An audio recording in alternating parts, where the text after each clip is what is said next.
Hello बच्चों, welcome to my channel. I am Sanjay Bhatnagar this side. आपने अगर अभी तक सब्सक्राइब नहीं करा तो प्लीज़ सब्सक्राइब टू चैनल। मैंने आपको पहले भी बताया हुआ है कि मैंने पूरे सिलेबस को 10 से 15 मिनट की वीडियोस में बांटा हुआ है and I have made it very easy for you to understand it. सिर्फ आपको थोड़ा सा रेगुलर रहना है। अगर आप रियली 90% प्लस मार्क्स स्कोर करना चाहते हैं तो please subscribe to my channel. आप पहली वीडियो से उसको लगातार कॉन्टीन्यूटी में देखिए तो आपको बहुत अच्छा समझ में आएगा। प्लीज़ बीच में वीडियो मत छोड़िए क्योंकि आपको उसमें कॉन्सेप्ट में प्रॉब्लम हो जाएगी। मैं आज आपको बताने जा रहा हूँ इनकम मेथड। इनकम मेथड से हमेशा NDPF निकलता है। NDPF is net domestic productive factor cost. इसको हम डोमेस्टिक इनकम भी बोलते हैं, इसको हम डोमेस्टिक इनकम भी बोलते हैं। इसका जो दूसरा नाम है बहुत कम दिया जाता है पर कभी कभी यूज़ किया जाता है। इसको बोलते हैं डिस्ट्रीब्यूटिव शेयर मेथड। मतलब क्या हुआ इसका कि हमारी इकोनॉमी में जो भी इनकम जनरेट होती है, सपोज 100 रुपये जनरेट हुए तो ये जो 100 रुपये हैं ये फैक्टर्स ऑफ प्रोडक्शन में डिस्ट्रीब्यूट किए जाते हैं इन the form of rent, wages, interest and profit. Land को मिलता है रेंट, लेबर को मिलता है वेजेस, लैंड को मिलता है रेंट, लेबर को मिलता है वेजेस, कैपिटल को हम देते हैं इंटरेस्ट एंड एंटरप्रेन्योर को मिलता है प्रॉफिट। तो इस तरीके से जो पैसा है वो इन चारों फैक्टर्स ऑफ प्रोडक्शन में डिस्ट्रीब्यूट हो जाता है। क्योंकि ये फैक्टर्स ऑफ प्रोडक्शन है इसलिए इसको हम फैक्टर पेमेंट मेथड भी बोलते हैं।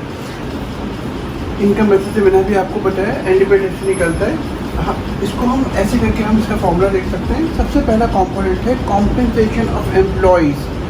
कॉम्पेंसेशन ऑफ एम्प्लॉयज़ जो भी लोग एम्प्लॉयज़ काम करते हैं उनको जो भी पैसा मिलता है उसको हम COE में काउंट करते हैं, कॉम्पेंसेशन ऑफ एम्प्लॉयज़ में।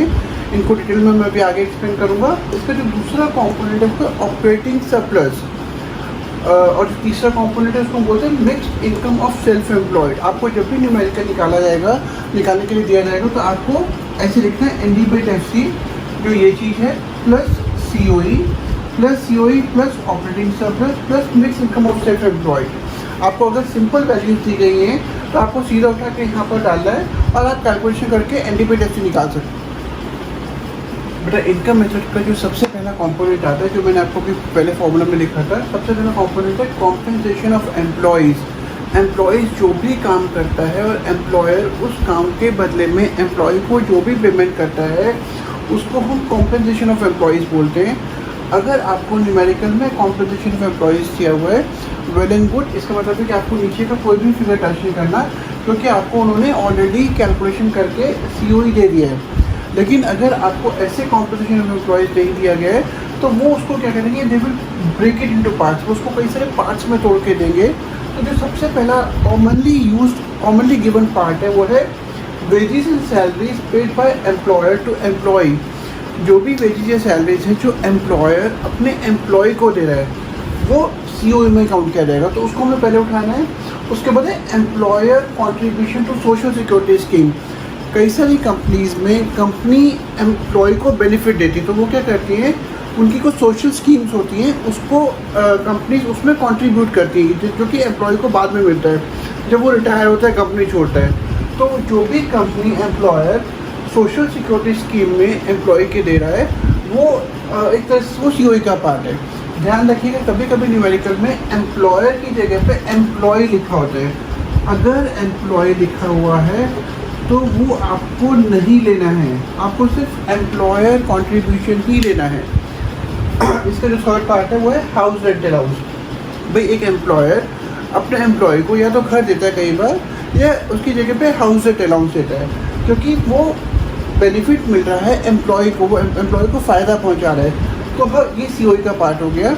सिमिलरली इलेक्ट्रिसिटी बिल, भाई एम्प्लॉय जो भी घर में बिजली यूज़ कर रहा है उसका जो बिल पे कर रही है कंपनी पे कर रही है, मतलब एक तरह से उतना बेनिफिट एम्प्लॉय को दे रहा है तो वो भी COE का पार्ट है। डियरनेस अलाउंस जो कि एम्प्लॉय को कंपनी देती है टू कॉम्पेंसेट अगेंस्ट इन्फ्लेशन। अगर महंगाई बढ़ती है तो कुछ कंपनीज अपने एम्प्लॉयज़ की सैलरी उतनी परसेंटेज से बढ़ाती हैं, उसको बोलते हैं डियरनेस अलाउंस। डियरनेस अलाउंस लिया जाएगा, COE में ऐड करना पड़ेगा आपको। एक आता है ट्रैवल अलाउंस। भाई अब एक एम्प्लॉय अपने घर से कंपनी तक जा रहा है, ऑफिस तक जा रहा है, वापस आता है, तो उसका पेट्रोल का खर्चा होता है या उसके जो भी एक्सपेंसेस लगते हैं कंपनी उसको ट्रैवल अलाउंस पे करती है। ध्यान रखिएगा कि ट्रैवल अलाउंस अगर नॉर्मल दिया जा रहा है तो वो सीओई का पार्ट है, लेकिन अगर ट्रैवल अलाउंस कंपनी दे रही है एम्प्लॉय को कोई ड्यूटी परफॉर्म करने के लिए, तो वो सीओई का पार्ट नहीं है, वो नहीं दिया जाएगा।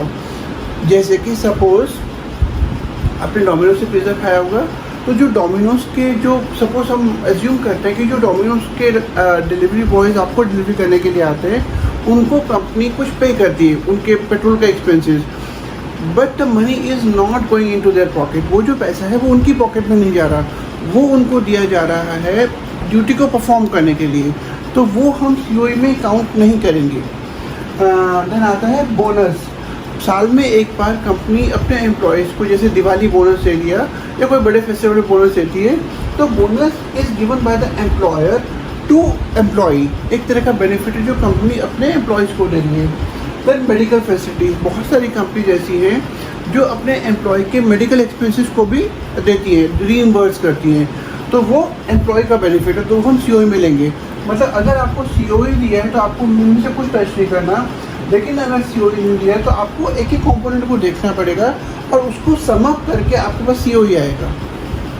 कोई भी बिजनेस एक्सपेंस या ट्रैवल अलाउंस जो कि कंपनी अपने एम्प्लॉयज़ को दे रही है टू फाइनलाइज अ डील और टू परफॉर्म द ड्यूटी, ये हम सीओई में इंक्लूड नहीं करेंगे।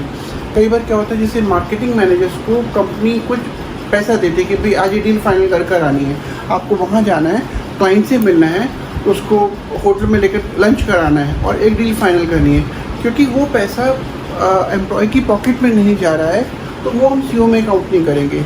मतलब कोई भी टाइप का बिजनेस एक्सपेंस सीओई का पार्ट नहीं है, वो इंक्लूड नहीं किया जाएगा। ओके बच्चों, इनकम एसेट का सेकंड कंपोनेंट है ऑपरेटिंग सरप्लस। अगर आपको ऑपरेटिंग सरप्लस दिया है न्यूमेरिकल में, सपोज उन्होंने 100 का फिगर दिया, वेल एंड गुड, अब आपको कुछ और टच करने की जरूरत नहीं। लेकिन कभी कभी ये लोग क्या करते हैं, एग्जामिनर्स वो ऑपरेटिंग सरप्लस को पार्ट्स में तोड़ के देंगे, तो वो क्या करेंगे, जैसे उन्होंने एक दे दिया rent 20 rupees, interest 20 rupees, third part है royalty 20 rupees and fourth part है प्रॉफिट 40 रुपीज़। तो आपको अगर ये चार वैल्यूज दी हैं तो आपको इन सबको उठा के प्लस करना है, आपके पास ऑपरेटिंग सरप्लस का कंबाइंड फिगर आ जाएगा। ठीक है, अब प्रॉब्लम कहाँ पर आती है कि जो रेंट है वो आपको जनरली सेम नाम से दिया जाएगा, इंटरेस्ट आपको सेम नाम से दिया जाएगा, रॉयल्टी आपको सेम नाम से दिया जाएगा, लेकिन प्रॉफिट को ये लोग क्या करते हैं, इसके और पार्ट्स में देते हैं। कई बार जैसे सपोज प्रॉफिट को, एक कंपनी ने प्रॉफिट कमाया, तो सपोज कंपनी ने 40 रुपये का प्रॉफिट कमाया, तो कोई भी कंपनी जब प्रॉफिट अर्न करती है तो उस प्रॉफिट का एक पार्ट उसको गवर्नमेंट को देना पड़ता है इन the form of corporate tax, जिसको हम प्रॉफिट टैक्स या बिजनेस टैक्स भी बोलते हैं। तो सपोज 40 रुपये में से 10 रुपये कंपनी ने गवर्नमेंट को प्रॉफिट टैक्स दे दिया। अब कंपनी के पास बच गए 40 में से 10 चला गया, बच गए 30 रुपये। कंपनी क्या करती है, उसमें से एक पार्ट उसको देना पड़ता है डिविडेंड के फॉर्म में शेयर होल्डर्स को। सपोज 10 रुपये आउट ऑफ 40 10 रुपये डिविडेंड दे दिया शेयर होल्डर्स को। अब जो बच गया कंपनी उसको अपने पास रखती है, जिसको हम बोलते हैं अनडिस्ट्रीब्यूटेड प्रॉफिट। तो सपोज कंपनी ने 40 में से 20 चले गए, 20 बच के कंपनी ने अपने पास रख लिए। इस अनडिस्ट्रीब्यूटेड प्रॉफिट के को कभी कभी नेट रिटेन अर्निंग करके भी बुलाया जाता है। न्यूमेरिकल में आपको एज नेट रिटेन अर्निंग दे देगा। कई न्यूमेरिकल्स में इसको savings of private corporate sector भी बोलते हैं। तो आपको उस केस में क्या करना है, अगर आपको प्रॉफिट ऐसे नहीं दिया हुआ कंबाइंड फिगर, आपको ऐसे तोड़ कर दिया हुआ है, तो आपको हर वैल्यू को लेना है, आप इन सबको प्लस करोगे, आपके पास प्रॉफिट आएगा। फिर उस प्रॉफिट में आप बाकी के 3 वैल्यूज ऐड करोगे, आपके पास ऑपरेटिंग सरप्लस आएगा। कभी कभी क्या करते हैं, बहुत रेयर करते हैं, पर कभी कभी क्या करते हैं, वो इन दोनों को कंबाइन करके लिखते हैं डिस्ट्रीब्यूटेड प्रॉफिट। डिस्ट्रीब्यूटेड प्रॉफिट का मतलब है कि प्रॉफिट का वो पार्ट जो बट गया, टैक्स या डिविडेंड की फॉर्म में जो बट गया, उसको बोलते हैं डिस्ट्रीब्यूटेड प्रॉफिट। अगर आपको ऐसे दिया तो आपको डिस्ट्रीब्यूटेड प्रॉफिट और अनडिस्ट्रीब्यूटेड प्रॉफिट प्लस करेंगे, आपके पास पूरा प्रॉफिट आएगा। कभी कभी क्या करते हैं कि ये इसको ऐसे लिख देंगे, इन दोनों पार्ट्स को, जो डिविडेंड है, ये जो दोनों पार्ट्स हैं, इसको करके लिख देंगे profit after tax. Profit after tax, मतलब टैक्स को देने के बाद जो बच गया 10 एंड 20 का समेशन, ये होता है प्रॉफिट आफ्टर टैक्स। तो उस सिचुएशन में आपको प्रॉफिट टैक्स और प्रॉफिट आफ्टर टैक्स को प्लस करेंगे तब आपका पूरा प्रॉफिट आएगा। एंड इस तरीके से आप ऑपरेटिंग सरप्लस वाले कंपोनेंट की पूरी कैलकुलेशन कर सकते हैं। इनकम मेथड का थर्ड कंपोनेंट है mixed income of self employed. Mix income of self employed मैं आपको एक्सप्लेन करता हूँ। सपोज मैं एक एग्जांपल की हेल्प से आपको एक्सप्लेन कर रहा हूँ। सपोज आपके पड़ोस में कोई डॉक्टर रहता है और उसने अपने ही घर में एक क्लिनिक खोला हुआ है। सपोज उसने अपने घर के बाहर वाले रूम में क्लिनिक खोला हुआ है। अब अगर आप ध्यान से देखेंगे कि अगर वो डॉक्टर कहीं पर जॉब करता तो उसको एज सैलरी मिलती, जो अब नहीं मिल रही क्योंकि वो अपने ही क्लिनिक में पूरे दिन बैठता है। जिस जगह पे उसने क्लिनिक खोला है अगर वो उस मकान को कहीं रेंट पर देता तो उसको रेंट मिलता, पर वो रेंट अब नहीं मिल रहा है क्योंकि उसने अपने ही घर में क्लिनिक खोला हुआ है। सपोज एक डेंटिस्ट डॉक्टर है, अब उसने क्या कर रखा है अपने क्लिनिक में उसने मशीनरी वगैरह लगा रखी है, से 5 लाख रुपए की मशीनरी। अगर वो उस पैसे को बैंक में डिपॉजिट करता तो उसको इंटरेस्ट मिलता, बट अब वो नहीं मिलेगा क्योंकि उसने पैसे की मशीनरी अपने क्लिनिक में लगा रखी है। प्लस एज एन एंटरप्रेन्योर क्योंकि वो सारा काम कर रहा है, एफर्ट डाल रहा है, तो उसको कुछ प्रॉफिट मिलना चाहिए। तो जो उसकी इनकम जो भी उस क्लिनिक से इनकम आ रही है उसमें उसको रेंट, इंटरेस्ट, रॉयल्टी और प्रॉफिट की फॉर्म में आ रही है। मतलब ये जो भी इनकम है वो ये नहीं करेगा कि वो सारे फैक्टर्स में डिस्ट्रीब्यूट कर रहा है, उसकी इनकम अलग अलग हेड्स में आ रही, इसलिए उसकी इनकम को हम mixed income of self employed भी बोलते हैं। हेलो बच्चों, welcome to my channel Sanjay Bhatnagar. अगर आपने अभी तक सब्सक्राइब नहीं करा तो प्लीज़ सब्सक्राइब करो। कम ऑन यार, आप लोगों को अगर 90% प्लस स्कोर करने हैं, मैंने पूरे सिलेबस को पहले भी बताया है कि मैंने पूरे सिलेबस को बहुत सिंपल तरीके से छोटी छोटी वीडियोस में बांटा हुआ है, तो आपको उसको पूरा कॉन्सेप्ट को समझना बहुत आसान हो जाएगा and it will really help you in scoring good marks. मैं आपको आज इनकम मेथड के 10 इंपॉर्टेंट न्यूमेरिकल्स, अगर आपने ये 10 न्यूमेरिकल्स कर लिए तो आपको इनकम मेथड के किसी भी न्यूमेरिकल में कोई भी प्रॉब्लम नहीं आएगी। तो सबसे पहला न्यूमेरिकल है इसमें, हमको इनकम मेथड में निकालने के लिए बोला गया है एनडीपी-टेफसी। ध्यान रखिएगा, income and value added method में हमेशा एनडीपी-टेफसी निकलता है, जिसको मैंने पहले बताया हुआ है कि डोमेस्टिक इनकम भी बोलते हैं या एनवीएएफसी भी बोलते हैं, net value added factor cost. Suppose आपको ये इस इनकम मेथड का एक बहुत सिंपल न्यूमेरिकल है। अगर आपको न्यूमेरिकल में कॉम्पेंसेशन ऑफ एम्प्लॉयज दिए 1000, ऑपरेटिंग सरप्लस दिया 800, mix income of self employed दिया 900, आपको कुछ नहीं करना, यहाँ पे सीधा उठा के एनडीपी-टेफसी के फॉर्मूला लिखना है। सीओई मैंने यहाँ पे शॉर्ट में लिखा हुआ है, operating surplus, mix income of self employed. अब जब तीनों को प्लस करेंगे आपके पास डोमेस्टिक इनकम आ जाएगा। कई बार न्यूमेरिकल में आपको सिर्फ ऑपरेटिंग सरप्लस निकालने के लिए बोला जाता है। आपको फिगर्स दिए हुए, composition of employees 500, rent 100, royalty 200, interest 100, profit tax 50, dividend 150 and undistributed profit 200। आपको क्योंकि ऑपरेटिंग सरप्लस निकालने के लिए बोला गया, मैंने अपनी इनकम मेथड में ऑपरेटिंग सरप्लस के कंपोनेंट्स को पहले ही एक्सप्लेन करा हुआ है। अगर हो सके तो आप प्लीज़ उस वीडियो को जरूर देखिएगा। मैं एक बार दोबारा से रिपीट कर रहा हूँ। ऑपरेटिंग सरप्लस के मेन कंपोनेंट होते हैं रेंट, हमने रेंट ले लिया, then interest 100, royalty 200, profit tax, क्योंकि प्रॉफिट के फिर 3 पार्ट होते हैं, profit tax, dividend and undistributed profit. तो प्रॉफिट टैक्स ले लिया, डिविडेंड ले लिया हमने 150 एंड अनडिस्ट्रीब्यूटेड प्रॉफिट 200। जब आप इसको पूरा कैलकुलेशन करेंगे आपके पास 800 आएगा, which will be our operating surplus. बाकी जो कंपोनेंट्स आपको दिए हुए आपको सिर्फ कंफ्यूज करने के लिए दी गई। सीओई की यहाँ पे कोई रिक्वायरमेंट नहीं है, it is just to confuse you that they have given the value. अगला न्यूमेरिकल हमारा इनकम मेथड में हमारे को निकालने के लिए बोला गया एनएनपी-10P। जो इससे पहले वाला न्यूमेरिकल था वो बहुत सिंपल था, अब आपको एनएनपी-10P निकालने के लिए बोला गया।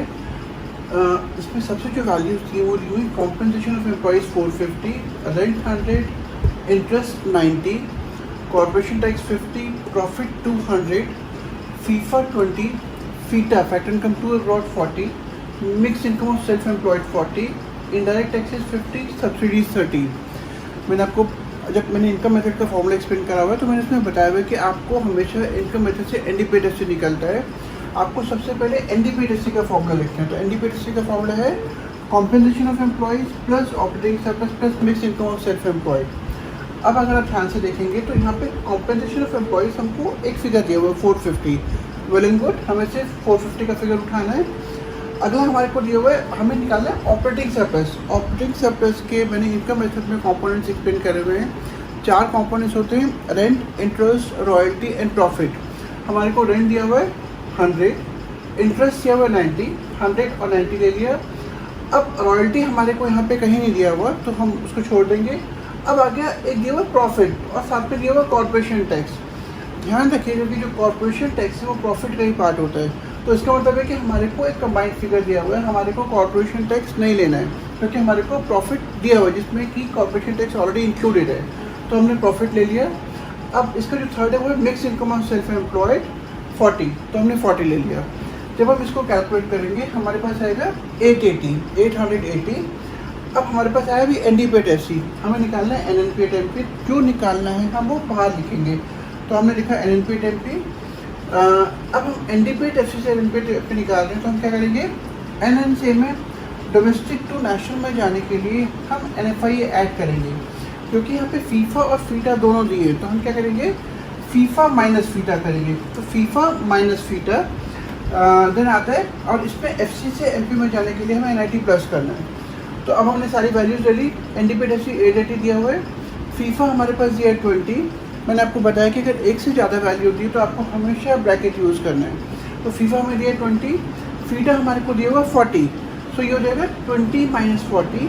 देन आ जाता है NIT है indirect taxes minus subsidy 50 minus 30।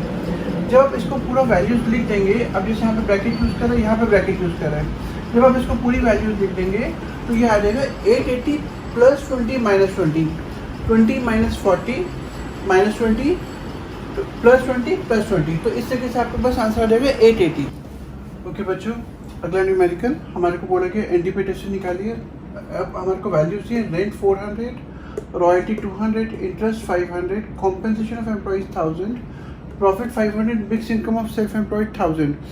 जब आपको सिंपल सीधी वैल्यूज चाहिए तो आपको सिर्फ उसको उठाना है और आपको फॉर्मूला में डालना है, आपके पास आंसर आ जाएगा। मैंने पहले फॉर्मूला लिखा है, NDPAT-FC COE का वैल्यू आ गई 1000। ऑपरेटिंग सरप्लस की क्योंकि पार्ट चाहिए, rent, royalty, interest and profit 400, 200, 500 and 500, तो हमने ये सारी वैल्यू उठा ली। देन आ गया mix income of self employed 1000।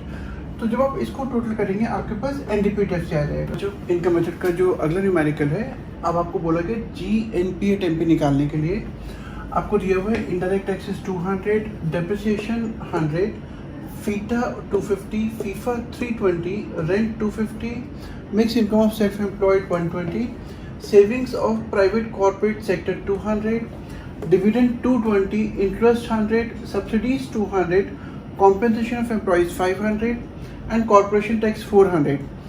आपको क्योंकि इनकम मेथड हम यूज़ कर रहे हैं तो आपको सबसे पहले इनकम मेथड से हमारा हमेशा निकलता है NDPAT-FC, तो आपको पहले NDPAT-FC का फॉर्मूला लिखना है, which is COE plus OS plus MISC, compensation of employees plus operating surplus plus mix income of self employed. Compensation of employees हमारे को दिया हुआ है 500। अब ध्यान से देखिएगा, हमारे को ऑपरेटिंग सरप्लस की कंबाइंड वैल्यू नहीं दी, ऑपरेटिंग सरप्लस को उन्होंने पार्ट्स में तोड़ के दिया हुआ है। तो जो उसका सबसे पहला पार्ट है, आप कोशिश ये करिएगा कि आप उसको स्टेप बाय स्टेप याद करें। तो उसको जो सबसे पहला पार्ट है, मेरी वीडियो में अगर आप ध्यान से देखेंगे तो उसमें मैंने एक्सप्लेन करा हुआ है। पहला पार्ट है रेंट 250, अगला है इंटरेस्ट आ गया 100, रॉयल्टी इसमें है नहीं, इसका इंटरेस्ट का जो अगला पार्ट है रॉयल्टी है। अब इन्होंने क्या कर रखा है, प्रॉफिट को फिर 3 पार्ट में डिवाइड करा हुआ है। तो सबसे पहले आ गया कॉर्पोरेशन टैक्स 400, डिविडेंड है 220, तो 220 एंड देन एक आता है नेट रिटेन्ड अर्निंग, जिसको हम savings of private corporate sector या अनडिस्ट्रीब्यूटेड प्रॉफिट भी बोलते हैं। तो यहाँ पर savings of private corporate sector दिया हुआ है, मतलब अनडिस्ट्रीब्यूटेड प्रॉफिट दिया हुआ है, आपको वैल्यू ले दी है विच इज़ 200। एंड उसके बाद आता है mix income of self employed 120 ले लिया। जब आप इस पूरे को टोटल करेंगे, कैलकुलेट करेंगे, आपके पास आ जाएगा 1790। अभी आपके पास NDPAT-FC आया है, अब आपको निकालना है GNPAT-MP। तो सबसे पहले आपको क्या करना है, आपको फॉर्मूला लिखना है। तो जो निकालना है वो हम हमेशा लेफ्ट साइड में लिखेंगे। हमें निकालना है NDPAT-FC से। सो नेट को ग्रॉस में कन्वर्ट करने के लिए, क्योंकि ग्रॉस बड़ा है, नेट छोटा है, हम डेप्रिसिएशन ऐड करते हैं। तो डोमेस्टिक से नेशनल में जाने के लिए हम NFI करते हैं, क्योंकि यहाँ पे फीफा और फीटा अलग अलग दिया हुआ है।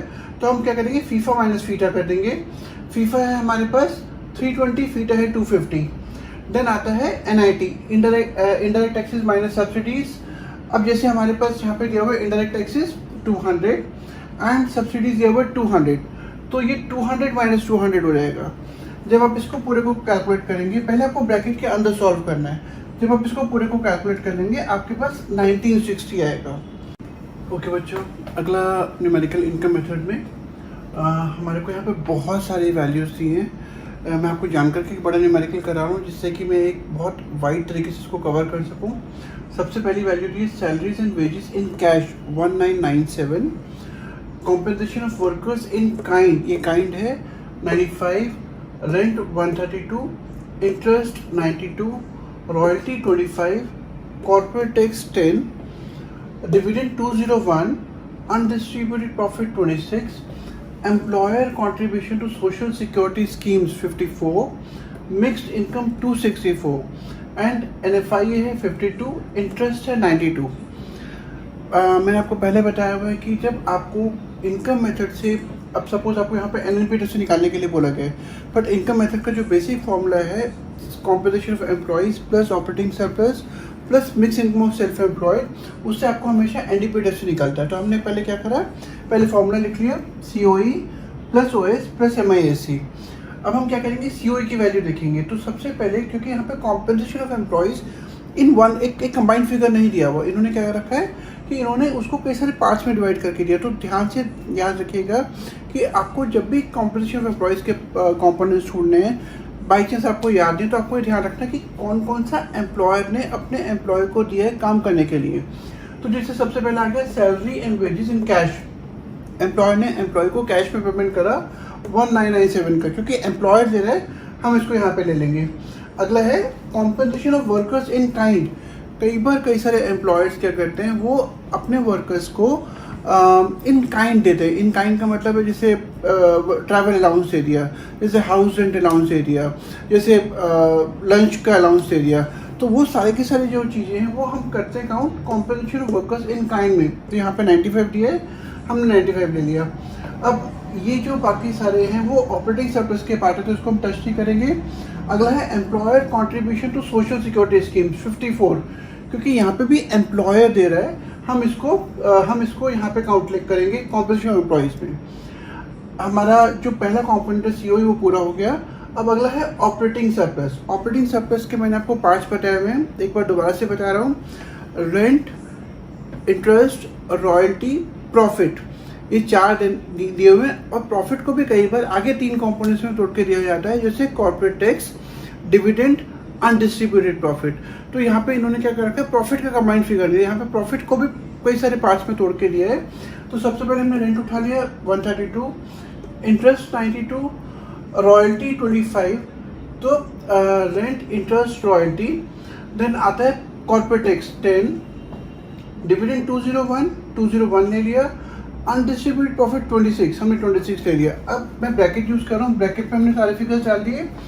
अगला है इसका mix income of self employed 264, हमने 264 ले लिया। जब आप इसको सारा का सारा कैलकुलेशन करेंगे आपके पास आएगा 2896। कोशिश ये करेगा इन तीनों को प्लस करा, ये आ गया, इन पूरे ब्रैकेट को प्लस करा, ये आ गया, इसको ये एज इट इज उठा लिया। तो जब हम इसको टोटल करेंगे 2896। अभी हमारे पास NDP-FC आया है, अब हमारे को इसको NNP-FC में कन्वर्ट करना है। तो हमने क्या करा, जो निकालना था हमने बाहर लिखा NNP-FC, NDP-FC। अब इन दोनों में क्या फ़र्क है, डोमेस्टिक और नेशनल का। सो डोमेस्टिक से नेशनल में जाने के लिए, क्योंकि नेशनल बड़ा होता है, हम NFI ऐड करेंगे। सो हमने क्या करा, 2896 जो ये वाला फिगर था प्लस 52 NFI लिया। जब हम ऐड करेंगे हमारे पास 2948 का आंसर। बच्चों अगला न्यूमेरिकल एक हल्का से यहाँ पे ट्विस्ट है, थोड़ा सा कॉन्सेप्ट को चेंज करके यहाँ पे एक पॉइंट दिया गया है। मैं आपको वो एक्सप्लेन कर रहा हूँ कि कैसे कैलकुलेशन करना है। आपको निकालना है NNP-FC। इनकम मेथड से इनकम मेथड की न्यूमेरिकल कर रहे हैं अभी। तो इनकम मेथड में अगेन मैंने आपको पहले बताया हुआ NDP-FC कैलकुलेट करना है। मैंने NDP-FC का फॉर्मूला लिख लिया है, composition of employees plus operating surplus plus mix income of self employed. सबसे पहले मैंने सीओई देखा, हमारे को यहाँ पे सीओई दिया है, तो इसका मतलब है इसके कंपोनेंट्स की जरूरत नहीं, क्योंकि हमारे को कंबाइंड फिगर दिया हुआ है 600 का, हमने ले लिया। अब यहाँ पे ऑपरेटिंग सरप्लस के पार्ट दिए हुए, तो ऑपरेटिंग सरप्लस के पार्ट होते हैं rent, interest, royalty and profit. कई बार अगर ये 4 पार्ट्स एज इट इज़ दिए हुए तो बहुत अच्छी बात है, पर कई बार मैंने आपको इनकम मेथड की जब वीडियो मैंने बनाई है तो उसमें मैंने एक्सप्लेन करा हुआ है कि प्रॉफिट को भी आगे कई बार पार्ट्स में तोड़ के दिया जाता है। तो प्रॉफिट के जो पार्ट्स होते हैं वो होते हैं corporate tax, dividend, undistributed profit. तो अब हमारे को यहाँ पे हमने क्या करना है, ऑपरेटिंग सरप्लस की सारी वैल्यूज उठानी है। तो हमने क्या करा, पहले ले लिया रेंट, इंटरेस्ट, देन रॉयल्टी हमारे पास नहीं है। अब यहाँ पे एक जो ट्विस्ट है वो क्या है कि इन्होंने क्या कर रखा है, प्रॉफिट आफ्टर टैक्स लिखा हुआ है। प्रॉफिट आफ्टर टैक्स का मतलब होता है जो टैक्स को देने के बाद जो बच गया उसको कंबाइन करके इसको लिखते हैं प्रॉफिट आफ्टर टैक्स। तो अब यहाँ पे प्रॉफिट आफ्टर टैक्स ये बच्चे बहुत कंफ्यूज होते हैं। तो अब आपको इस वैल्यू को यहाँ पे लेना है। सो ये आपके पास corporate tax plus profit after tax, आपके पास पूरा प्रॉफिट बन जाएगा। देन आता है mix income of self employed, numerical में नहीं दिया हुआ तो हम इसको 0 लेंगे। जब इसको कैलकुलेशन करेंगे इसको आएगा 725। अब क्योंकि निकालना था NNPTFC, हमारे पास अभी है NDPTFC। हम क्या करेंगे, फॉर्मूला लिखा NNPTFC का जो निकालना है बाहर लिखेंगे NDPTFC प्लस NFI, क्योंकि नेशनल बड़ा है। अब हमारे पास NFI का जो फिगर दिया वो दिया -5, तो हम क्या करेंगे, फॉर्मूला में प्लस लिखा, ब्रैकेट में -5 लिखा। जब हम इसको कैलकुलेशन करेंगे हमारे पास 720 का फिगर। ओके बच्चों, एक बिल्कुल पिछले वाले न्यूमेरिकल की तरह एक और न्यूमेरिकल, सिर्फ हल्का सा फिगर में फ़र्क है। यहाँ पर भी हमको NNPTFC निकालने के लिए बोला गया है, जिसको हम नेशनल इनकम भी बुलाते हैं। मैंने आपको बताया था कि इनकम मेथड से हम जब भी फॉर्मूला निकालते, वैल्यू निकालते, तो हमको पहले NDPTFC निकालना है। फॉर्मूला है COE plus OS plus MISC, mix income of self employed. COE दिया हमारे को 600। अब क्या इन्होंने ऑपरेटिंग सरप्लस को इन्होंने सीधा नहीं दिया, इसको तोड़ के दिया। तो सबसे पहला पार्ट होता है रेंट 60, इंटरेस्ट 40। अब इन्होंने क्या कर रखा है, रॉयल्टी नहीं दिया हुआ है यहाँ पर, प्रॉफिट को इन्होंने तोड़ कर दिया है। तो प्रॉफिट इन्होंने कैसे दिया है, ये प्रॉफिट होता है, प्रॉफिट का एक पार्ट होता है कॉर्पोरेट टैक्स, एक पार्ट होता है डिविडेंड, एक पार्ट होता है अनडिस्ट्रीब्यूटेड प्रॉफिट। तो प्रॉफिट का जो पार्ट बंट गया, जो डिस्ट्रीब्यूट कर दिया, जैसे कि कोई भी कंपनी जब प्रॉफिट कमाती है तो वो गवर्नमेंट को टैक्स देती है, वो शेयर होल्डर्स में डिविडेंड बांटती है, मतलब ये बांट दिया कंपनी ने, तो इसको हम बोलते हैं डिस्ट्रीब्यूटेड प्रॉफिट। तो अब इन्होंने क्या न्यूमेरिकल में क्या करा हुआ है कि इन्होंने instead of giving corporate tax and dividend separately, अलग अलग फिगर देने के बजाय इसको कंबाइन करके इन्होंने डिस्ट्रीब्यूटेड प्रॉफिट लिख दिया और एक लिख दिया अनडिस्ट्रीब्यूटेड प्रॉफिट। मतलब हमारे को ये लेना है विच इज दिस वन, और अनडिस्ट्रीब्यूटेड प्रॉफिट लेना है जो ये वाला फिगर है। तो इस तरीके से हमारे पास प्रॉफिट का पूरा कंपोनेंट आ जाएगा, rent, interest and profit. And then mix income of self employed यहाँ पे 0 है। तो हमने क्या करा, सारी वैल्यू लिखी, हमने इसको कैलकुलेशन करा, 725 आ गया। मैंने आपको पहले ही बताया था कि NFI ये पिछले न्यूमेरिकल वाले वैल्यूज़ हैं, हल्का सा मैंने यहाँ चेंज करा है।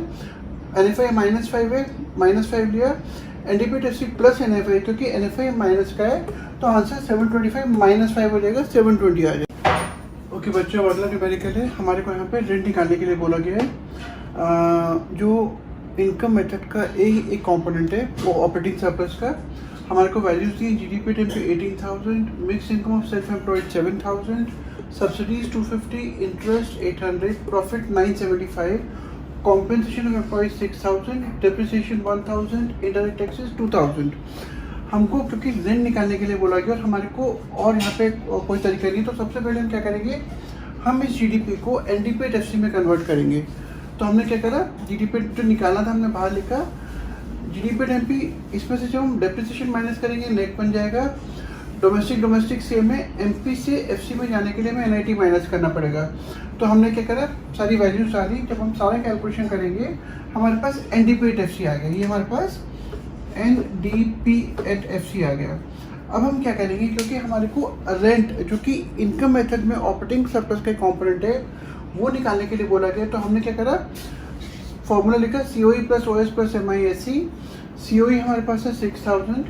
ऑपरेटिंग सरप्लस में जो सबसे पहला कंपोनेंट है रेंट, वो हमारे को नहीं दिया हुआ। तो हमने क्या करा, हमने रेंट को एज इट इज लिया क्योंकि रेंट निकालना है। देन रेंट के बाद आता है इंटरेस्ट 800 ले लिया। देन रॉयल्टी यहाँ पे नहीं है। प्रॉफिट हमारे पास 975 दिया हुआ है, तो प्रॉफिट हमने पिक कर लिया। And mix income of self employed 7000, ये हमने फिगर ले लिया। अब सिर्फ रेंट को छोड़ के हमारे को सारी वैल्यूज दी है। हमारे पास एनडीपी टेस्ट हमने पहले निकाल लिया था, हम सारी वैल्यूज को फॉर्मूला में डालेंगे। तो जब हम फॉर्मूला में डालेंगे तो हमारे पास रेंट को छोड़ के बाकी सब कुछ है। जब आप इसको कैलकुलेशन करेंगे आपके पास रेंट आ जाएगा विच विल बी 475। हेलो बच्चों, संजय भट्टागर दिस साइड। यार आपने अगर अभी तक मेरे चैनल को सब्सक्राइब नहीं करा तो प्लीज़ सब्सक्राइब करिए। मैंने आपको पहले भी बताया हुआ है, पूरा सिलेबस बहुत छोटे छोटे पार्ट्स में डिवाइडेड है और आपको अगर आप शुरू से पूरी वीडियोस देखेंगे तो आपको सिलेबस को अंडरस्टैंड करना बहुत आसान हो जाएगा एंड बहुत इजी हो जाएगा आपके लिए स्कोर करना। मैं आज आपको बताने जा रहा हूँ national income at constant prices और national income at current prices का डिफरेंट। तो इसमें टॉपिक का नाम है national income at current prices और national income at constant prices. ध्यान से सुनिएगा, बहुत सिंपल सा फंडा है। ईयर 1991 है, हम सपोज कर रहे हैं हम 2 साल लेके चल रहे हैं 91 2001। हमने 10 यूनिट प्रोड्यूस करी 91 में और उस ईयर में गुड का प्राइस था 100 रुपये। तो हम क्या करेंगे, आउटपुट इनटू प्राइस हमारे पास नेशनल इनकम आ गई। So money value of all the goods and services produced in economy is called national income. एक देश में जितने भी गुड्स प्रोड्यूस होती हैं, जब हम उसको उनके प्राइस से मल्टीप्लाई करते हैं हमारे पास नेशनल इनकम आता है। तो हमने क्या करा, दिस इनटू दिस हमारे पास नेशनल इनकम आ गया। अब ईयर आया 2001, 10 साल के बाद हमने फिर 10 यूनिट प्रोड्यूस करा, लेकिन क्या हुआ कि उस टाइम पर प्राइस बढ़ गया, प्राइस बढ़ के 100 से 200 रुपये हो गया। तो जब हम इसको मल्टीप्लाई करेंगे हमारे पास आएगा national income eight national income, इस ईयर का नेशनल इनकम आ गया। अब ये जो कॉन्सेप्ट है current price and constant price का, ये क्यों इंपॉर्टेंट हो जाता है, अगर आप ध्यान से देखेंगे तो 91 में भी हमने 10 यूनिट प्रोड्यूस करी, 2001 में भी हमने 10 यूनिट प्रोड्यूस करी, लेकिन अगर यहाँ पे आप देखोगे तो फिगर डबल हो गया। क्यों फिगर इसलिए डबल हो गया, क्योंकि इस ईयर में प्राइस बढ़ गए। मतलब ये जो डबल का फिगर हो रहा है, इसमें जो मेन इम्पैक्ट आ रहा है वो प्राइस के बढ़ने से आ रहा है, वो आउटपुट के बढ़ने से नहीं आ रहा, which is basically a wrong notion. जितने भी कई सारे लोग ऐसे होंगे कि इस फिगर को देख के खुश हो जाएंगे कि हाँ यार हमारे कंट्री की नेशनल इनकम डबल हो गई, लेकिन एक्चुअल में ये जो डबल हो रही है इसका मेन इम्पैक्ट प्राइस की वजह से आ रहा है।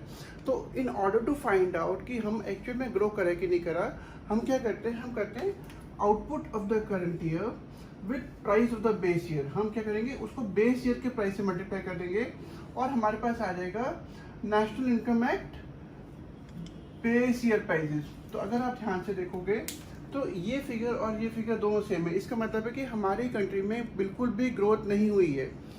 और ये जो फंडा, ये जो कॉन्सेप्ट है, ये जो नीचे वाला पार्ट है, ये होता है national income at current year prices. मतलब output of the current year, ये हमारा करंट ईयर है, मल्टीप्लाइड विद प्राइस ईयर, हमारे पास national income at current year price आ जाएगा। Output of the current year multiplied with price of the base year, हमारे पास national income at base year price आ जाएगा। ओके बच्चों, अब मैं आपको बताने जा रहा हूँ difference in between national income at current prices and national income at constant prices. मैंने आपको पहले भी बताया था कि आपको जब भी डिफरेंस बताने हैं तो आपको हमेशा टेबल फॉर्म में बताने हैं। तो इसका जो सबसे मेन डिफरेंस है वो है मीनिंग के बेसिस पर हम डिफाइन कर सकते हैं। National income at current prices refer to money value of all the goods and services. हमने जितने भी एक देश में जितने भी गुड्स एंड सर्विसेज प्रोड्यूस करी हैं, उनको जब हम उसके प्राइस से मल्टीप्लाई करते हैं बाय नॉर्मल रेजिडेंट, जो उस कंट्री के नॉर्मल रेजिडेंट से। नॉर्मल रेजिडेंट का कॉन्सेप्ट मैं आपको अपनी किसी पहले की वीडियो में ऑलरेडी एक्सप्लेन कर चुका हूँ, एक बार प्लीज़ वहाँ पे गो थ्रू करिएगा, जरूर देखिएगा। Of a country in an accounting year, एक साल के अंदर जितने भी गुड्स एंड सर्विसेज प्रोड्यूस हुई हैं उनकी मनी वैल्यू को हम नेशनल इनकम बोलते हैं, measured at current year prices. जो मैंने आपको भी बताया था, जो करंट ईयर प्राइस, जो बाद वाले ईयर का प्राइस है, अगर हम उसकी प्राइसिंग से उसको मल्टीप्लाई करें आउटपुट को, हमारे पास national income at current year price आ जाएगा। जो national income at constant price होता है, output of the current year, बाद वाले ईयर का जो आउटपुट है, अगर हम उसको मल्टीप्लाई करें बेस ईयर के प्राइस से, तो हमारे पास national income at base year price आएगा। इसका जो दूसरा डिफरेंस है वो है इंडेक्स ऑफ इकोनॉमिक ग्रोथ। भाई करंट प्राइस, जो national income at current year prices है, क्योंकि उस पर प्राइस का इफेक्ट आता है। अगर प्राइस बढ़ा तो नेशनल इनकम बढ़ती है। So obviously we can not say that it is a good tool to measure economic growth. ये इकोनॉमिक ग्रोथ को मेजर करने का एक सही क्राइटेरिया नहीं है। लेकिन national income at constant prices, क्योंकि हम output of the current year के आउटपुट को बेस ईयर के प्राइस से मल्टीप्लाई करते हैं, तो जो फिगर आता है वो हमें बताता है कि हाँ भाई हमारी कंट्री में एक्चुअल में ग्रोथ हो, क्योंकि यहाँ पे आउटपुट का इम्पैक्ट आता है। अगर आउटपुट बढ़ता तो national income at constant price भी बढ़ती। तो इसको national income at constant price का जो क्राइटेरिया है, it is comparatively a better tool to measure economic growth. Economic growth को मेजर करने का एक ज़्यादा अच्छा क्राइटेरिया माना जाता है।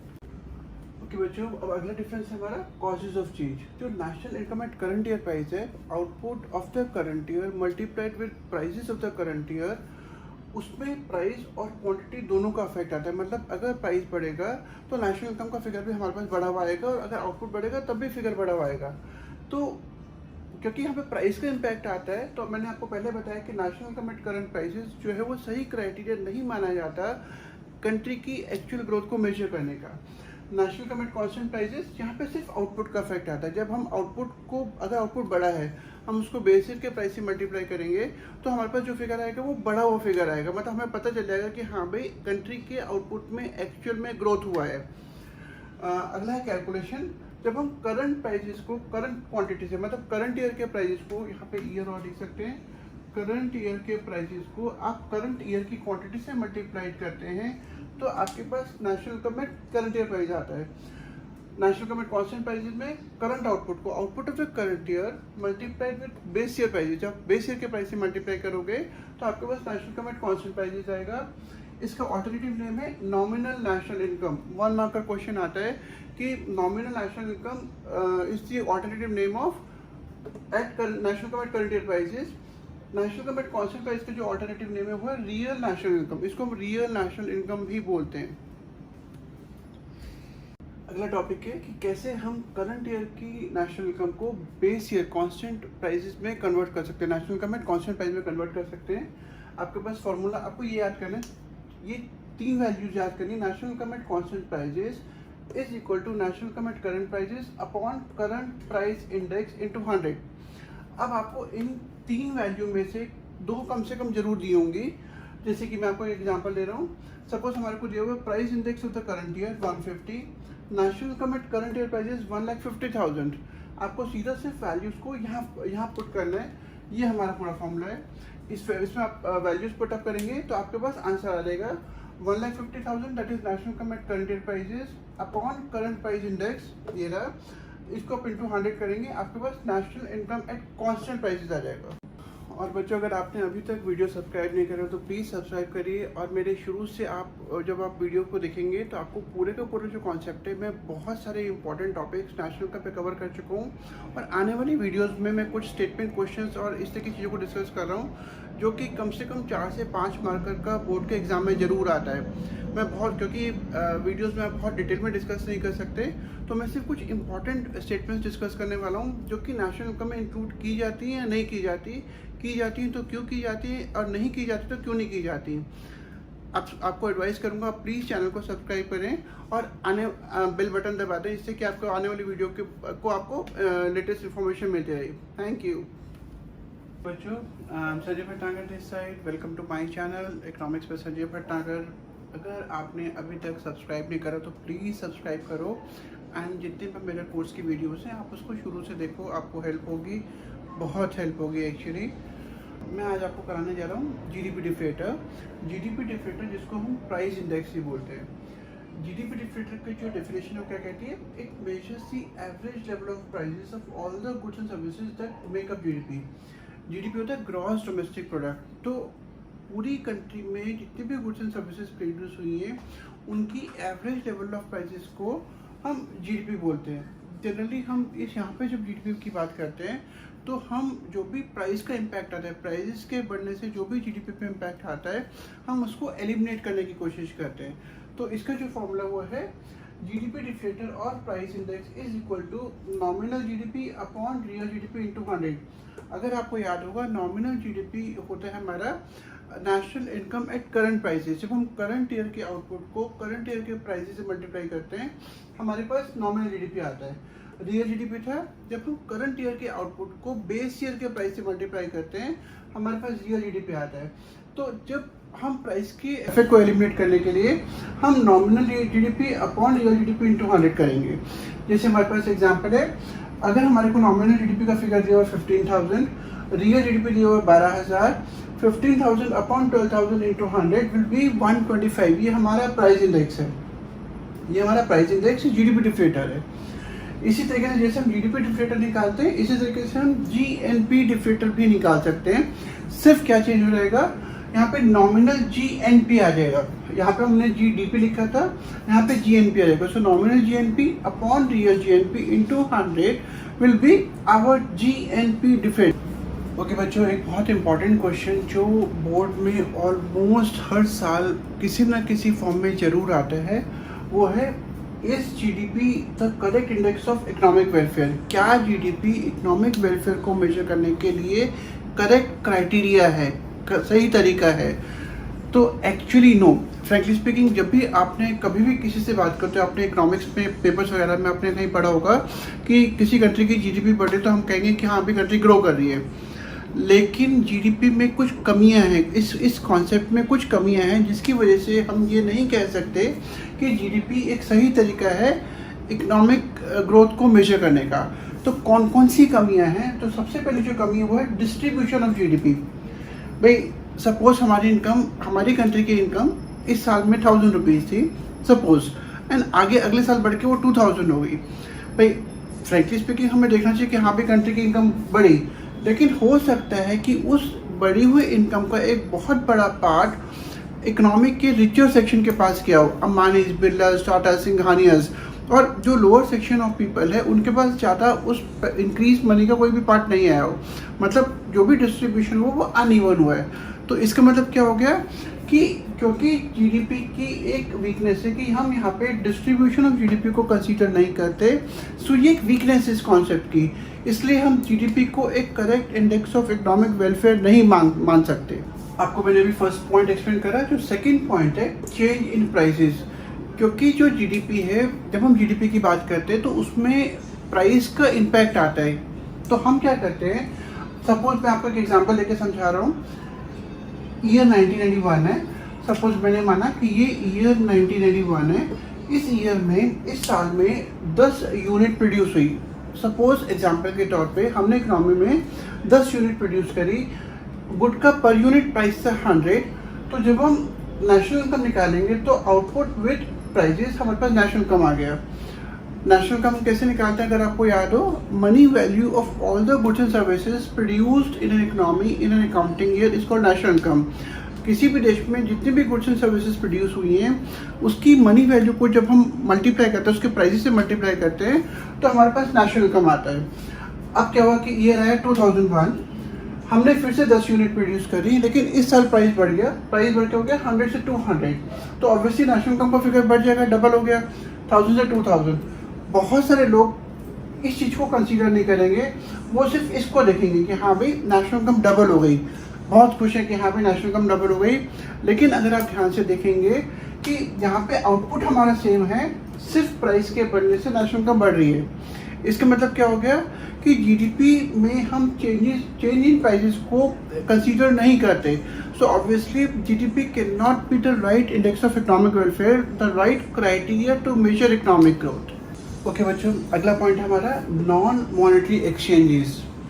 जितने भी ऐसी ट्रांजेक्शन्स हैं जो किसी भी इकोनॉमी में होती हैं उसको हम दो पार्ट में डिवाइड कर सकते हैं। एक हो गया मॉनेटरी एक्सचेंजेस, वो सारी की सारी एक्टिविटीज़, ट्रांजेक्शन्स जो हम पैसों के लिए करते हैं, जैसे प्रोडक्शन, जैसे टीचिंग, जैसे डॉक्टर प्रोफेशन, जैसे लॉयर्स, जैसे इवन एक जो वेजिटेबल वेंडर होता है वो, ये सारे के सारे लोग इकोनॉमिक एक्टिविटी परफॉर्म करें। पर हम एक्टिविटी को एक और पार्ट में डिवाइड करते हैं जिसको बोलते हैं नॉन इकोनॉमिक एक्टिविटीज़। जैसे कि एक माँ अपने बच्चों के लिए खाना बना रही है, या एक फादर अपने बच्चों को पढ़ा रहा है, या एक डॉक्टर अपने बच्चों को ट्रीट कर रहा है। तो अगर हम पूरी इकोनॉमी में, सपोज हम मान के चलते हैं कि इकोनॉमी में 100 लोग हैं, 50 मेल हैं और 50 फीमेल्स हैं, तो मेल सारे एक्टिविटीज़ में इन्वॉल्व है, इकोनॉमिक एक्टिविटीज़ में, एंड फीमेल सारी हाउस वाइफ्स है सपोज। लेकिन जीडीपी को जब हम बात करते हैं, जीडीपी की हम बात करते हैं, तो जीडीपी में हाउसवाइफ्स की एक्टिविटी को कंसीडर नहीं किया जाता।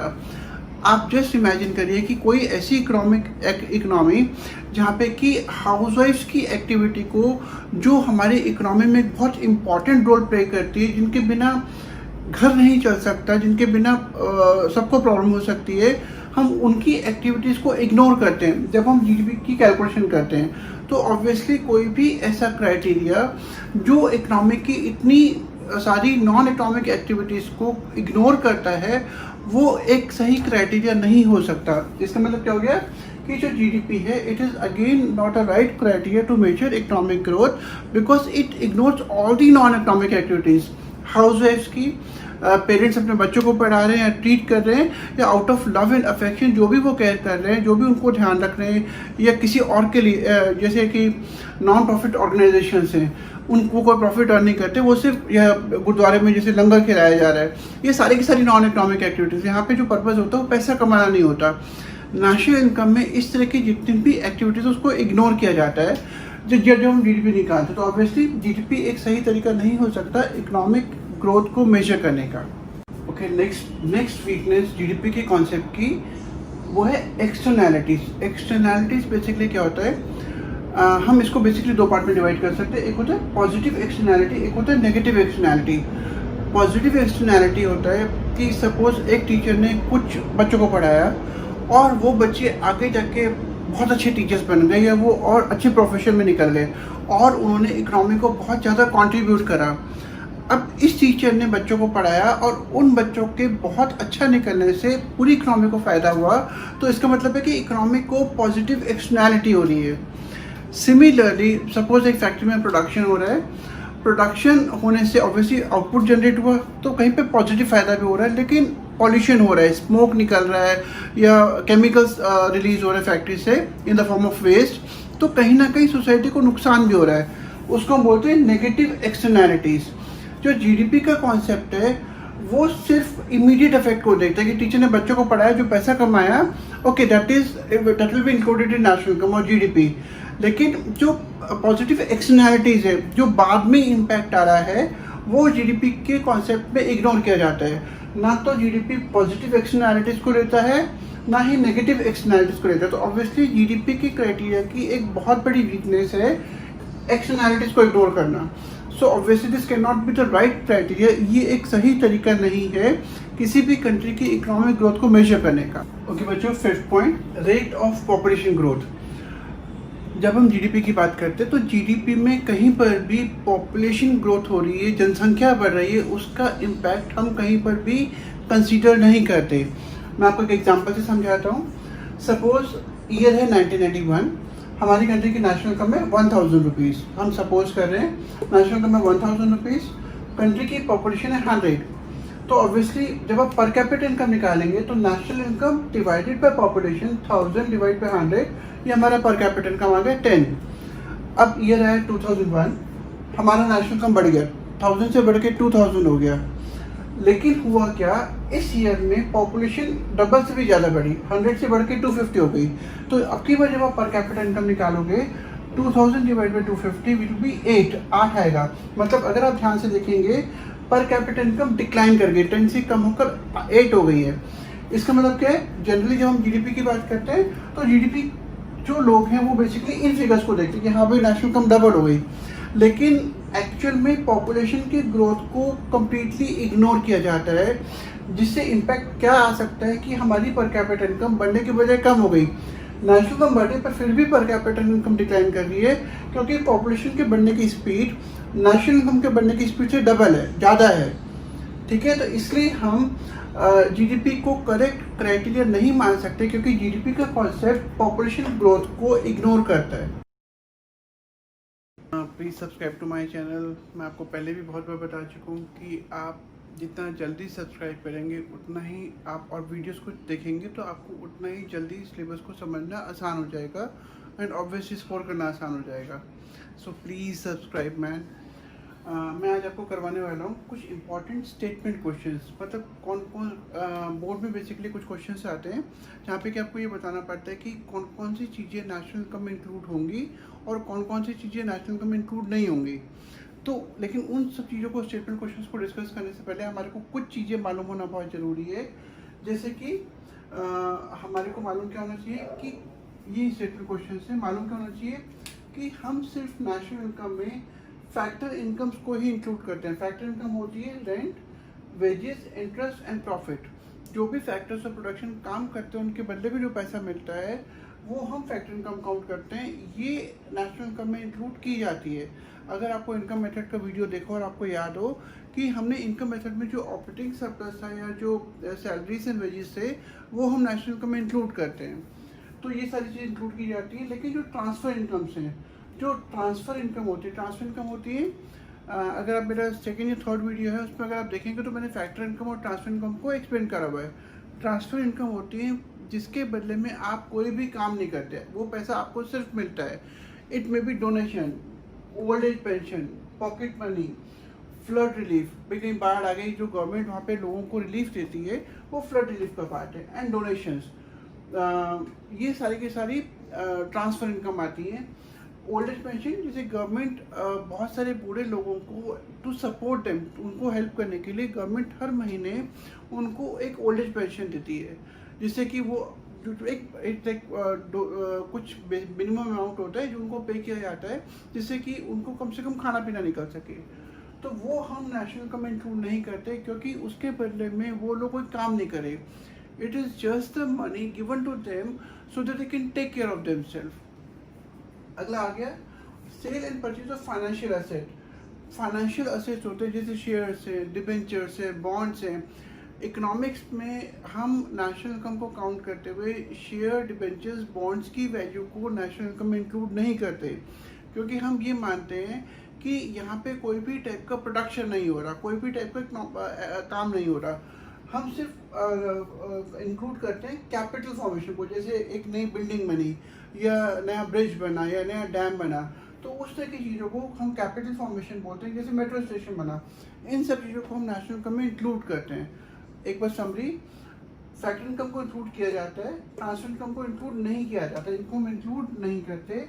दूसरा, फाइनेंशियल एसेट को हम इंक्लूड नहीं करते, शेयर, डिबेंचर, बॉन्ड्स को हम इंक्लूड नहीं करते, लेकिन हम कैपिटल फॉर्मेशन जैसे कंस्ट्रक्शन ऑफ रोड, मेट्रो, हम इसको नेशनल इनकम में इंक्लूड करते हैं।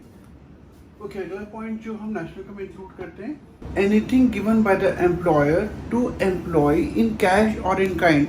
कोई भी एम्प्लॉयर अपने एम्प्लॉय को कुछ भी कैश में दे रहा है या कुछ भी काइंड में दे रहा है। काइंड का मतलब है जैसे वो फ्री लंच करा रहा है या वो फ्री हाउस दे रहा है या वो बोनस दे रहा है, ये सारी की सारी चीज़ें इन काइंड है। तो कुछ भी एम्प्लॉयर अगर एम्प्लॉय को दे रहा है तो वो हम नेशनल इनकम में इंक्लूड करेंगे। ध्यान रखिएगा, यहाँ पे एक रिटायरमेंट पेंशन भी इंक्लूड होती है, मतलब लोगों ने काम करा और एक पर्टिकुलर एज तक काम करने के बाद एम्प्लॉयर उनको कुछ रिटायरमेंट पेंशन दे रहा है उनकी रिमेनिंग लाइफ के लिए, तो वो हम इंक्लूड करते हैं। रिटायरमेंट पेंशन में और ओल्ड एज पेंशन में फ़र्क होता है। ओल्ड एज पेंशन उन लोगों को मिलती है, उन बूढ़े लोगों को मिलती है जिन्होंने कभी भी गवर्नमेंट के लिए कुछ काम नहीं करा, बट गवर्नमेंट उनको एक कॉम्पनसेशन पे कर रही है so that they can take care of themselves, वो अपना ध्यान रख सकें। रिटायरमेंट पेंशन मिलती है काम करने के बदले में, after the person get retired, after उसके रिटायर होने के बाद। तो ये हम इंक्लूड करते हैं नेशनल इनकम में, बट हम ओल्ड एज पेंशन को इंक्लूड नहीं करते, इसलिए मैंने यहाँ पे इसको राउंड करके क्रॉस करा हुआ है। और अगला है anything given by the employer to employ to perform the duty. कोई भी ऐसा अलाउंस जब एम्प्लॉयर अपने एम्प्लॉय को ड्यूटी को परफॉर्म करने के लिए दे रहा है वो हम नेशनल इनकम में इंक्लूड नहीं करेंगे क्योंकि वो पैसा एम्प्लॉय को कहीं पे भी बेनिफिट नहीं पहुंचा रहा, वो उसको दिया जा रहा है to perform the duty. For example, suppose एक मार्केटिंग मैनेजर को कंपनी की तरफ से कुछ अलाउंस दिया जाता है जिससे कि वो कोई डील को फाइनल कर सके, वो अपने क्लाइंट को ले आकर होटल में, रेस्टोरेंट वगैरह में खाना खिला के कोई डील फाइनल कर सके, तो ये उसको दिया जा रहा है to perform a duty, to finalize the deal. ये पैसा उसकी पॉकेट में नहीं जा रहा है, तो इस तरह के पैसे को हम नेशनल इनकम में इंक्लूड नहीं करते। जो अगला पॉइंट है जो हमें नेशनल इनकम में इंक्लूड करते हुए ध्यान रखना है कि कौन सी चीज़ें नेशनल इनकम में इंक्लूड की जाती है, कौन सी नहीं की जाती, वो है वैल्यू ऑफ फाइनल गुड्स। ध्यान रखिएगा, मैं आपको पहले ही बता चुका हूँ कि फाइनल गुड और इंटरमीडिएट गुड में क्या फ़र्क होता है। ये गुड के ऊपर डिपेंड करता है कि वो गुड फाइनल गुड है कि इंटरमीडिएट गुड है। सपोज एक कंज्यूमर ने बटर खरीदा अपने कंजम्पशन के लिए तो वो उसके लिए फाइनल गुड मानी जाएगी, लेकिन अगर सेम बटर एक रेस्टोरेंट खरीदता है टू प्रोड्यूस समथिंग, कुछ खाना बनाने के लिए, लंच बनाने के लिए, तो वो रेस्टोरेंट खरीदे तो वो एक इंटरमीडिएट गुड मानी जाएगी, क्योंकि रेस्टोरेंट उस चीज़ को यूज़ करके आगे और खाना बना रहा है। तो गुड के यूसेज पे डिपेंड करता है, कोई भी गुड अपने आप में फाइनल गुड या इंटरमीडिएट गुड नहीं होती। तो आपको सबसे पहले ये आइडेंटिफाई करना है कि ये गुड किस चीज़ के लिए खरीदी गई और कौन यूज़ कर रहा है। तो हम फाइनल गुड की वैल्यू को नेशनल इनकम में इंक्लूड करते हैं। हम इंटरमीडिएट गुड की वैल्यू को नेशनल इनकम में इंक्लूड नहीं करते। इंटरमीडिएट गुड क्या हो गया, जैसे आपने प्रोडक्शन कर रहे हैं और आपने इलेक्ट्रिसिटी का कंजम्पशन करा या फ्यूल का कंजम्पशन करा या रॉ मटेरियल खरीदा, क्योंकि इन गुड्स की वैल्यू को हम फाइनल गुड की वैल्यू में ऑलरेडी इंक्लूड कर चुके हैं, तो हम इंटरमीडिएट गुड की वैल्यू को कभी भी नेशनल इनकम में इंक्लूड नहीं करते।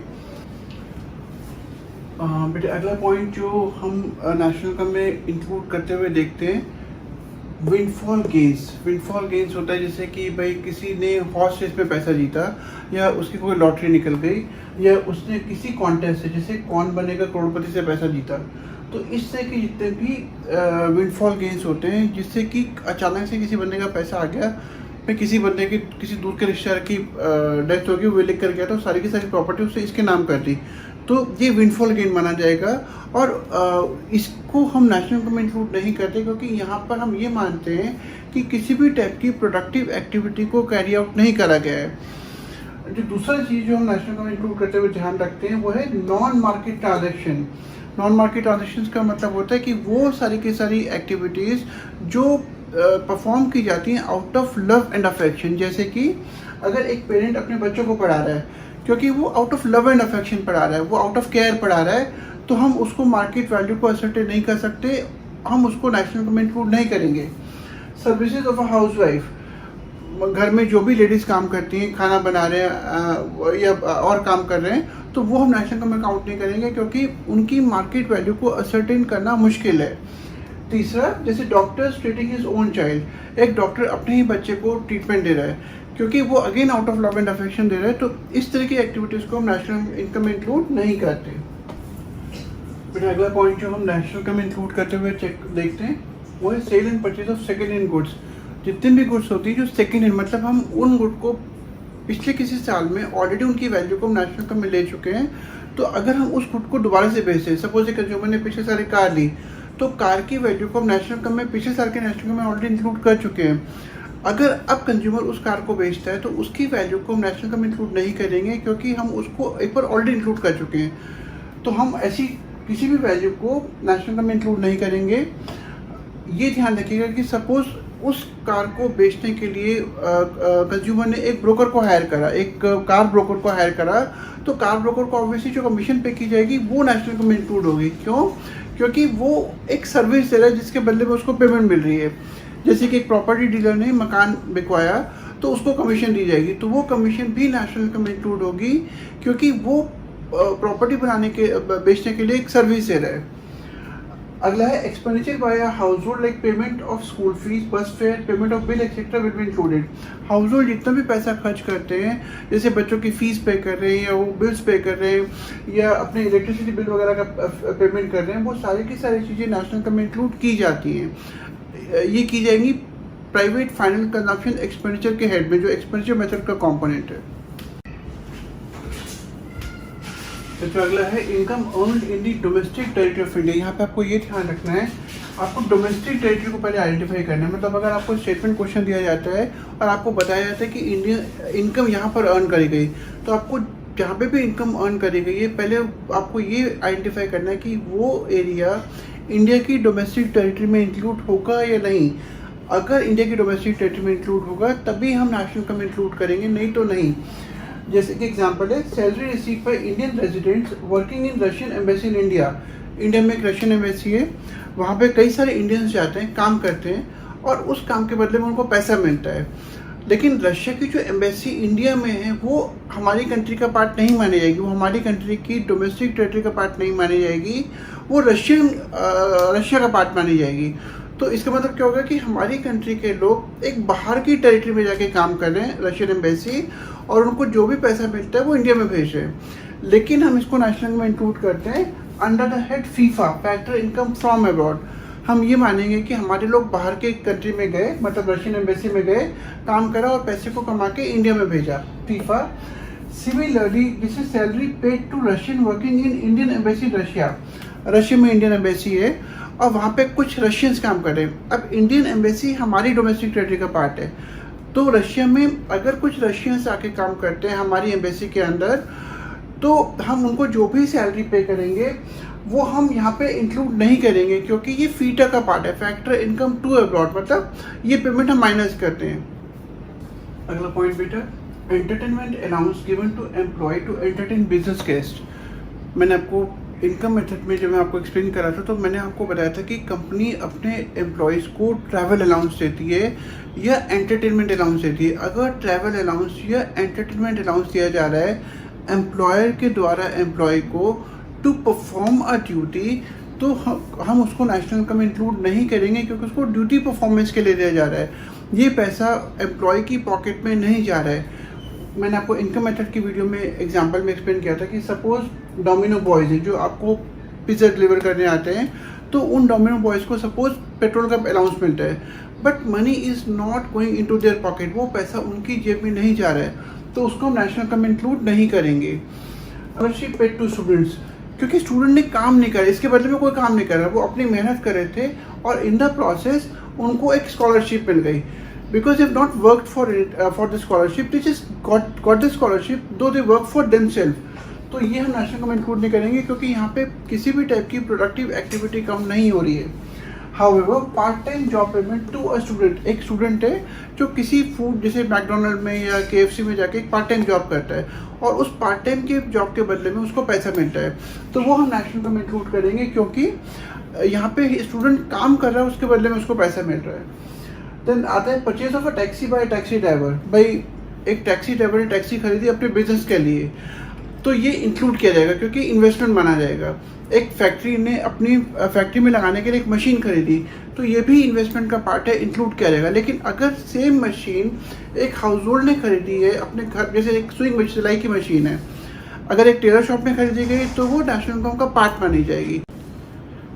इसका मतलब ये है कि आप जब भी स्टेटमेंट क्वेश्चंस करते हैं नेशनल इनकम के ऊपर, जहाँ पे कि आपको बोला जाता है कि ये नेशनल इनकम इंक्लूड किया जाएगा कि नहीं किया जाएगा, तो एक की का ध्यान रखिएगा कि जितने भी मेथड्स मैंने आपको कराए, value added method, income method, expenditure method, उनमें जहाँ जहाँ पे भी वैल्यूज़ के आगे प्लस का साइन है, जैसे सेल्स प्लस चेंजिंग स्टॉक, तो चेंजिंग स्टॉक को हम नेशनल इनकम में इंक्लूड करेंगे।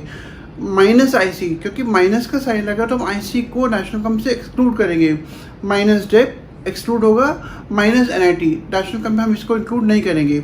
इनकम मेथड में कॉम्पोजिशन ऑफ एम्प्लॉइज, एनीथिंग जो कॉम्पोजिशन ऑफ एम्प्लॉइज के अंडर में आता है वो हम नेशनल इनकम में इंक्लूड करेंगे। ऑपरेटिंग सरप्लस का जो पार्ट है वो भी नेशनल इनकम में इंक्लूड किया जाएगा, mix income of self employ को भी। एक्सपेंडिचर मेथड में PFC, private final consumption expenditure, plus government final consumption expenditure, plus gross domestic capital formation, plus net exports, ये सारे की सारी चीज़ों को हम नेशनल इनकम में इंक्लूड करेंगे। एंड बच्चों, अगर आपने अभी तक चैनल सब्सक्राइब नहीं करा तो प्लीज़ सब्सक्राइब करें, मेरी सारी वीडियोस को शुरू से देखें, आपको बहुत अच्छा आइडिया मिलेगा। And I hope that you will get really very good marks. Thank you.